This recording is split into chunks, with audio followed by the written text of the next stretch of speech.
Hi hello மக்களே, எப்படி இருக்கீங்க? Good evening. இன்றைக்கி ஒரு சின்ன மெசேஜோடு தான் உங்களை சந்திக்க போகிறேன். அதாவது நீங்கள் நிறைய கோவப்படுறவரா, நீங்கள் அடிக்கடி உங்களுக்கு டென்ஷன் ஆகிறவரா அப்படின்னா நான் சொல்கிறேன், இந்த இது கேளுங்க. அதாவது நீங்கள் கோவப்பட்டாலோ டென்ஷன் பட்டாலோ யாருக்குங்க லாஸு? உங்களுக்கு தானே லாஸு. அதுவும் இன்னொன்று தெரியுமா உங்களுக்கு? நீங்கள் யார் மேலே கோவப்படுறீங்களோ அவங்க உங்களுக்கு ஈக்குவலாக இருக்கணுங்க. அப்படி இல்லாமல் உங்களுக்கு ஈக்குவல் இதில் இல்லாதவங்க கூட சண்டை போட்டு என்னங்க பிரயோஜனம்? அதனால் உங்கள் பேச்சு எடுபடவே படாது. இதுக்கு ஒரு சின்னதாக ஒரு எக்ஸாம்பிள் சொல்கிறேன் பாருங்கள். அதாவது இந்த காக்கா இருக்குது பார்த்தீங்களா? இந்த காக்கா கழுகு உட்காந்துட்ருக்குமாம்மா மரத்து மேலே. இந்த காக்கா போய் அந்த கழுகு டிஸ்டர்ப் பண்ணிக்கிட்டே இருக்குமாம்மா. இந்த கழுகு உடனே பறக்க ஆரம்பித்தோன்னே இந்த காக்கா என்ன பண்ணுமாம்மா, நடுவில் அந்த கழுகை பறக்க விடாமல் டிஸ்டர்ப் பண்ணுமா. அப்போ இந்த கழுகு என்ன செய்யுமாம்மா, ஒரு ஸ்டேஜுக்கு அப்புறம் தன்னோட உயரத்தை ஏற்றி ஏற்றி ஏற்றி ஏற்றி அது ஒரு மிகப்பெரிய உயரத்துக்கு போயிடுமா. ஆனால் காக்காவால் அந்த உயரத்துக்கு பறக்க முடியாதுங்க. ஏன்னா அதோட நேச்சரே இப்படி தான். அது ஒரு சர்டன் ஹைட்டுக்கு தான் பறக்கும். அதுக்கு மேலே பறந்ததுன்னா அது செத்து கீழே விழுந்துடும். உடனே இந்த காக்கா என்ன பண்ணுவாம்மா, ஐயோ இது போக முடியாது நம்மளாலன்னு சொல்லிட்டு அது அதோட வழியில் போயிடுவாம்மா.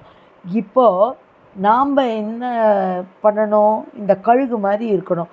அதாவது எத்தனையோ பேர் நிறைய விமர்சனங்கள் சொல்லலாம், உங்களை நிறைய கமெண்ட் பண்ணலாம், உங்களை நிறைய திட்டலாம்.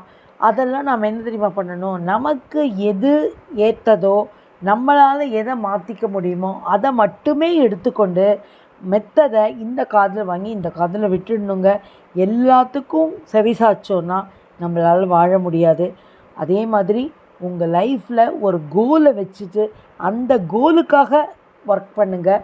நிறைய அவமானங்களை சந்திக்க வேண்டி வரலாம், நிறைய கமெண்ட்டுகளை கேட்க வேண்டி வரலாம்.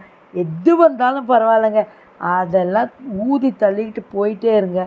ஏன்னா ஒரு நல்ல நிலைமைக்கு வரணுன்னா நிறைய அடிபட்டு தாங்க வரணும்.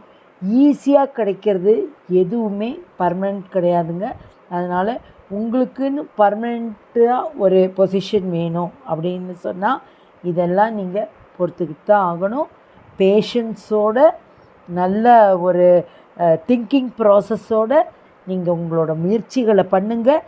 கண்டிப்பாக இந்த நாள் மட்டுமில்லை, எல்லா நாளும் ரொம்ப இனிமையான நாளாக இருக்கும் அப்படின்னு சொல்லிக்கிறேங்க. Have a good day. பாய் மக்களே.